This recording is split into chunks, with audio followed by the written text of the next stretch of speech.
नमस्कार, सुस्वागतम, वेलकम, अभिनंदन। आप मुझे आज कमेंट कर कर बताएंगे कि अगर आपने मानव जीवन लिया तो आप कहाँ पर दोबारा पैदा होना चाहेंगे? भारत में, अमेरिका में, या भारत में साउथ में पैदा होना पाए चाहेंगे, बिहार में होना चाहेंगे, पंजाब में होना चाहेंगे, उत्तराखंड में देवभूमि पर होना पाए चाहेंगे, कहाँ? आप सबके इस कमेंट का मैं इंतजार करूंगी। नमस्कार, सुस्वागतम, वेलकम, अभिनंदन। मैं हूं आप सभी के साथ आपकी अपनी होस्ट डॉक्टर वायरा की। आपका स्वागत, अभिनंदन करती हूं आपके, मेरे और माता रानी के इस खूबसूरत से यूट्यूब चैनल पर। ओए होए, सुबह की राम राम। कैसा है मेरा ये संसार? क्योंकि मैं डॉक्टर वायरा की अपने इस कार्यक्रम में आपको बता रही हूँ, अगर पहली बात तो भगवान मुझे कभी इस धरती पर, इस मृत्यु लोक में दोबारा ना भेजे।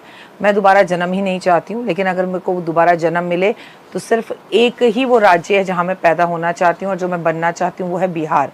मैं चाहती हूँ मेरा जन्म बिहार में हो, बिहार की औरतों की जैसे ताकत और छठ की पूजा करने की हिम्मत मुझ में आए।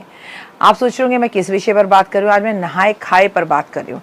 नहाए खाए के साथ माँ छठी का पर्व शुरुआत हो रही है। जय श्री राम। कैसे हैं आप सब लोग? आपके जीवन में खुशियां और बहार आए, और पूरे देश और पूरे ब्रह्मांड को छठी मैया के इस पावन त्योहार की, इस महापर्व की बहुत बहुत शुभकामनाएं।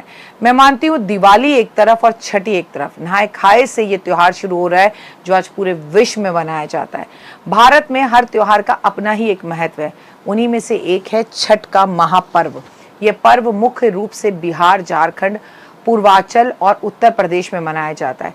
छठ का महापर्व कार्तिक मास की शुक्ल पक्ष की चतुर्थी से शुरू होता है और सप्तमी तिथि तक चलता है। इस दौरान सूर्य देव और छठी मैया की पूजा की जाती है, जो कि बड़ा ही कठिन पर्व है। कब है छठ का महापर्व? छठ के महापर्व इस साल 25 अक्टूबर से लेकर 28 अक्टूबर तक मनाया जाएगा। इन 4 दिनों में श्रद्धालु स्नान, उपवास, सूर्य को अर्घ देंगे और भगवान की जो है पूजा आराधना करेंगे। परिवार में सुख समृद्धि को पाएंगे, संतान की लंबी आयु के लिए, उसकी कामना के लिए ये पर्व किया जाता है।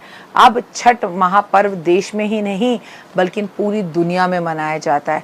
हजारों नहीं लाखों लोग इस मुश्किल व्रत को रखते हैं। मेरी भी दिल की एक कामना है, पर भगवान ने कभी मुझे इतनी ताकत नहीं दी, ना कोई ऐसा व्यक्ति दिया जो मुझसे कहे कि आप आ जाओ, हम आपसे ये व्रत करवाएंगे। छठ के महापर्व का महत्व। छठ पूजा सूर्य देव और छठी मैया को समर्पित है।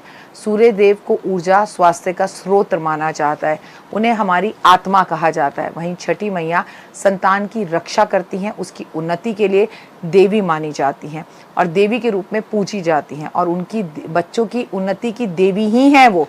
इस पर्व में सबसे कठिन व्रतों में से एक कहा जाता है, और मैं ऐसा पर्सनली मानती हूँ कि इससे कठिन कोई व्रत नहीं है भारत में, क्योंकि ये तपस्या, त्याग और अनुशासन का सख्त पालन करवाता है। उसके बाद ये व्रत शुरू होता है। नहाए खाए से छठ की शुरुआत, नहाए खाए के साथ छठ पर्व की शुरुआत होती है। नहाए खाए का मतलब है कि व्रती महिला पहले नहाती है, उसके बाद पूजा अर्चना और सात्विक भोजन बनाती है। छठ के व्रत को रखने वाली महिला पहले दिन नहाए खाए को लेकर गंगा स्नान या किसी भी नदी, शुद्ध नदी के जल से स्नान कर कर नहाए खाकर इस व्रत का आरंभ करती है। इसमें कद्दू की सब्जी, चने की दाल और अरवा के चावल विशेष महत्व माना जाता है।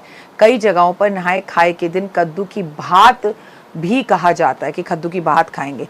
छठ के पहले दिन प्रसाद को पूरी शुद्धता के साथ बनाते हैं, पूजा के बाद ग्रहण करते हैं। इसके अलावा अपने इष्ट मित्रों को ये प्रसाद ग्रहण करने के लिए घर भी बुलाते हैं।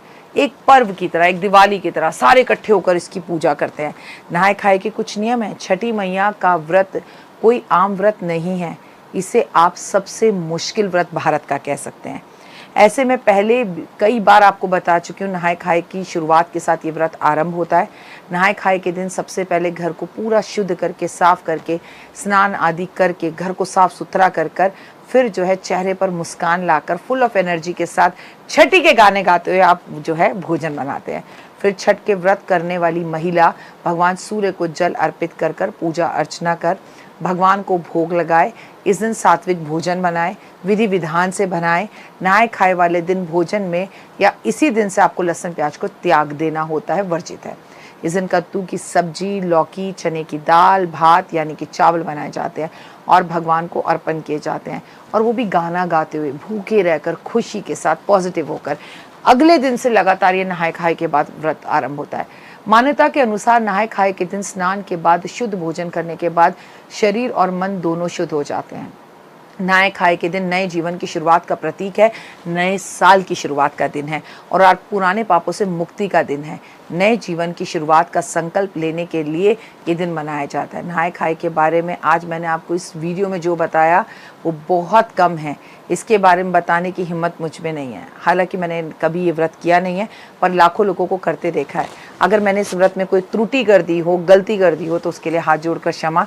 जितनी मुझे नॉलेज थी, पर मैं बड़ी एक्साइटेड होती हूँ इस व्रत में महिलाओं को देखकर कि छठी मैया की पूजा करने के लिए नदी में खड़े होना, ठंड में खड़े होना, बगल से सांप निकल जाए तो भी अपने बच्चे के लिए वो समर्पण, अपनी इच्छाओं के लिए वो समर्पण शत नमन है। जहां जहां ये व्रत रखा जाता है, आप सभी को सर झुकाकर मैं प्रणाम करती हूँ। भगवान आपको ऐसी शक्ति और ताकत हमेशा दे और सैल्यूट है भारत की ऐसी महिलाओं को जो 4 दिन भूखी प्यासी रहती हैं।